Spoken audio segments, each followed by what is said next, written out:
On the West Coast, you see lots of t-shirts and bumper stickers that say things like West Coast, Best Coast. And while that might be debatable, when it comes to wine, that really is true. Now, 85% of all wine in the United States comes from California, a little bit more from Washington State, even though there are grapes being grown in all 50 states. So this flight this month really is a celebration of wines from the West Coast, in particular Washington State and California. The first wine is our Cooper's Hawk White, which is a gorgeous blend of Pinot Gris and Riesling, and these two are really pretty together. Yeah, really beautiful acidity, really fresh, and that's because this is coming out of the Columbia Gorge region of Washington, which is nice and cool. Beautiful, cool ocean breezes coming off the Pacific, making these styles of wines that are really, really refreshing. So next up, we have our Old Vine Zinfandel.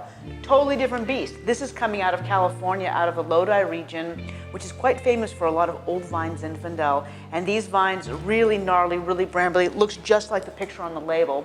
And what's great about these old vines is that you get a lot of concentration. So small grapes, very few clusters per vine, give you this really rich, powerful style of Zin.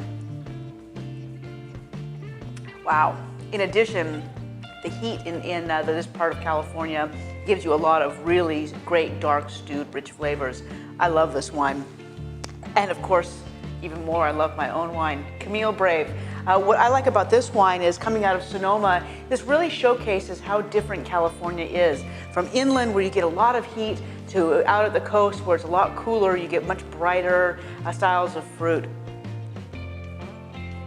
Yeah, so this is a blend of Zinfandel and Syrah, and you get this really nice bright acidity from that slightly cooler region, but it's warm enough to give you all that rich, supple, juicy, jammy fruit at the same time. So our final wine is really a true celebration of Washington State. This is a collaboration that we've done with St. Michel Wine Estate, the largest and oldest winery in Washington State. And this is a celebration of the greatest grapes of that state. So Cabernet Sauvignon and Merlot and Syrah, these grapes all do really well in the Columbia Valley. Now, I know you probably think of Washington State as being cold and rainy, but as soon as you go over the Cascade Mountains, where there's a bit of a rain shadow, you end up with this really beautiful, warm, dry desert that's perfect for making wines like this. And that's gorgeous. Big, dark, powerful, rich fruit, but also really silky tannins. It's a wine that's delicious right now, but something you can hang on to as well. So enjoy the Masters flight this month. I'm really excited to talk about the West Coast because when it comes to wine, West Coast is best coast.